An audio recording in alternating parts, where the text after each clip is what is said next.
Hi, welcome to Midpointe, a place where we can share encouragement from last Sunday's sermon at Crosspoint Church. This last Sunday, Pastor Garrett continued to preach in the book of 1 Peter.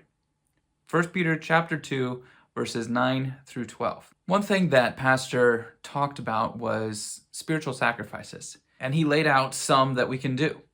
There's prayer, worship, will, and there was another one. I can't remember what the other one is, but if you remember, leave it in a comment for me. But the one I want to talk about is worship. Surprise, surprise, I'm the worship leader at church, so of course I'm going to talk about worship. I'm called a worship leader because we have worship songs that I lead. But are songs worship? No. They're not. I can prove this. Secular songs. Now, you don't have to look far at all to find a song that is very inappropriate with explicit lyrics. So obviously, a song in itself doesn't constitute worship. So why do we call songs that we sing in church worship songs? Well, again, obviously, it's because we're singing about and to God. But wait a second. We might have just come up with a recipe for worship. Music is a neutral thing. We've seen that if you add sin to it, it becomes evil.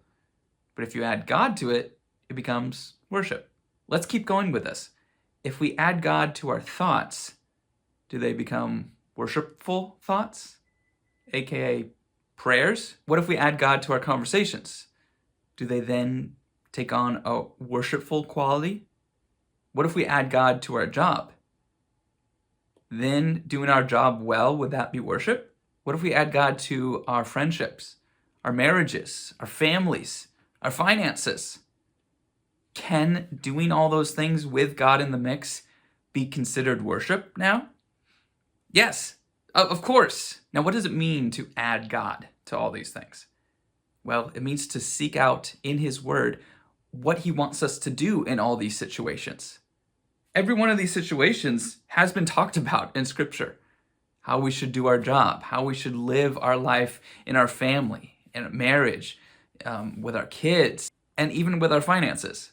To follow God's advice and instructions is to acknowledge that you love Him and you want to honor Him. That is worship. Now let's get back to music for a second. I might be talking myself out of a job here, but of all the things I mentioned that were options of worship, music, singing, in my opinion, it's not very high on the list. Now, don't get me wrong. It is very important and powerful to proclaim that you follow God in public. And singing worship songs in public is a way to do that. You're officially saying, this is the God that I follow. So why am I saying it's not very high on the list of worship? Well, singing and music, it's all talk. We can state that we love God. We can state that we want to serve Him, that we're grateful for what He's done. But do our lives show it? It can be very easy to intentionally or unintentionally fake our worship when we're singing to God. I'm the worship leader. And there have been many times where I'm singing up there in church and I realize, oh, I'm not really thinking about what I'm singing. It's just like I'm on autopilot. So I try to refocus and be like, okay, no, I do want to worship you right now, God, with what I'm saying. So worship through song is worship. But if you don't do anything after that, if you're not really following God with what He says to do in your family, with your finances, at your job, then I would say don't sing. Don't even sing, because it's kind of rude to God. It's kind of like almost this is harsh language, but it's almost a slap in His face, saying, I love you, I want to serve you, but then don't serve Him with your life. So I would say don't sing. And on that note, I never want to force anyone to sing. Some people don't like music. That's fine. Some people would rather not sing, especially rather not sing in public. Remember, worship is so much more than singing a song. Someone who acknowledges God in their day-to-day life, but then doesn't sing on Sundays, I would argue is worshiping way more than someone who just sings on Sunday, but doesn't acknowledge God in their day-to-day life. Who am I? Who is the church to say, all right, at this very time, on each Sunday, you need to worship. If you don't, then we're going to look down on you. No, I would never force someone to worship God. Is God worthy of our worship all the time?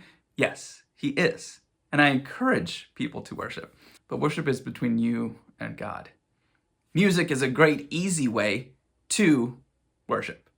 Everything's written out, the words are already there, and you can just jump right in and be like, oh, Amazing Grace, I agree with that. I'm going to sing about that. So hopefully I've been able to talk this through, kind of flesh out what worship is. Hopefully we have a better, more rounded understanding of worship. Because a lot of times in the modern church, someone says worship and you right away think music, singing, that's worship. But there's so much more that we're maybe missing out on, maybe not realizing. We can worship God by obeying him, worship God by acknowledging him, by talking to people about him. So think about just in your day-to-day, how can I acknowledge God? How can I add God in to what I'm doing here? If you have any ideas, because I'm thinking about this too, put them in the comments so we can all encourage each other. And even that is a worship to God. It's acknowledging the fact that we should worship him is worshiping him, right? Anyway, thanks for joining me. I hope to see you on Sunday at Crosspoint Church. Until then, God bless.